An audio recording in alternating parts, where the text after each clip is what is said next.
Cancer এই শব্দটা শুনলেই ভয় ঢুকে যায় মনে, কিন্তু শৈলীর গল্পটা অন্যরকম। এটা ভয় নয়, এটা আশার গল্প। সবকিছু শুরু হয় হঠাৎ করে, যখন শৈলীর পা ফুলতে থাকে। আমার নাম শৈলী, আমার হাড়ে ক্যান্সার ধরা পড়েছিল। আমরা ভেবেছিলাম খুব সাধারণ একটা সমস্যা, কিন্তু যখন দেখলাম প্রতিদিন রাত জাগা, ঘুম হয় না, ব্যথা দিনের পর দিন বাড়তে থাকে তো কমতে থাকে না, তখন অবশেষে আমরা হসপিটালে নিয়ে যাই। ডাক্তার বলে, আপনাদের মেয়ের ক্যান্সার হয়েছে। আমরা তো কিছুক্ষণের জন্য থমকে গেলাম।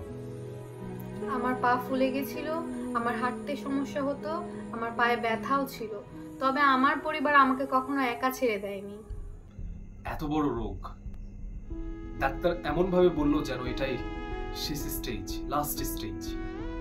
আমরা তো পেরেশান হয়ে গেলাম, কি করব এখন। হঠাৎ করে শৈলীর এক রিলেটিভ এসে বলল যে আমি হোমিওপ্যাথির ডক্টর, আমি এই চিকিৎসা খুব সহজেই করতে পারবো, ক্যান্সার সহ একদম গোড়া থেকে ভালো হয়ে যাবে। আমাদের এই রোগ সম্বন্ধে ধারণাও ছিল না এবং আমরা ডিসিশন মেকার ছিলাম না। দ্যাটস ওয়াই শৈলীর ফ্যামিলির যেই বন্ডিংটা, ফ্যামিলির বংশীয় যে একটা সিদ্ধান্ত, সেটা ছিল ওই তাদের ওই রিলেটিভের কাছে ই করার। ডাক্তার বলল বোন ক্যান্সার। মুহূর্তে আমাদের জন্য পৃথিবী থেমে গেল। তখন একটা সময় ওই হোমিওপ্যাথি খেতে খেতে খেতে খেতে কোনো লাভ হচ্ছে না, হোমিওপ্যাথি ট্রিটমেন্ট নিচ্ছে, কোনো লাভ হচ্ছে না। একটা সময় দেখা গেল যে না, তার পাটা অনেক ফুলে গেল, অনেক অসুস্থ হয়ে গেল, কোনো লাভ হলো না, একদম মৃত্যুর দ্বার প্রান্তে চলে এসছে।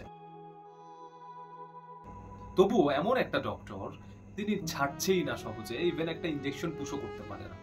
কত বড় বোকামি করেছিলাম আমরা। হঠাৎ ঢাকায় নিলাম, কিন্তু অবস্থার এত অবনতি, তখন একজন বিশেষজ্ঞ ঢাকার ক্যান্সার স্পেশালিস্টের কাছে আমরা দেখাই।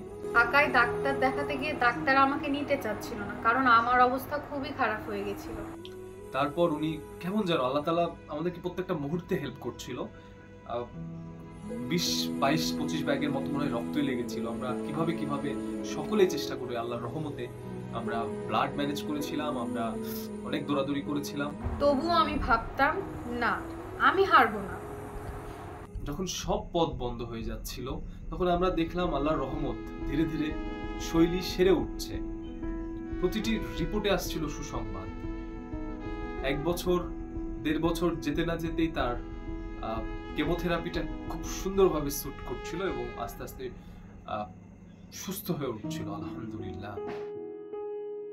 এই ভিডিওটা তাদের জন্য যারা এখনো লড়ছে, যারা আশা হারায়নি, আর যারা ভালোবাসায় বেঁচে আছে। আল্লাহর রহমতে এখন আমি অনেক ভালো আছি। আবার হাঁটতে পারি, হাসতে পারি, আবার হাসাতেও পারি। একটা কথা মনে রাখবেন, life is stronger than cancer. আমি ভাবতাম ক্যান্সার মানে নো অ্যান্সার, তবে আমি নিজে প্রমাণিত ক্যান্সারের অ্যান্সার আছে।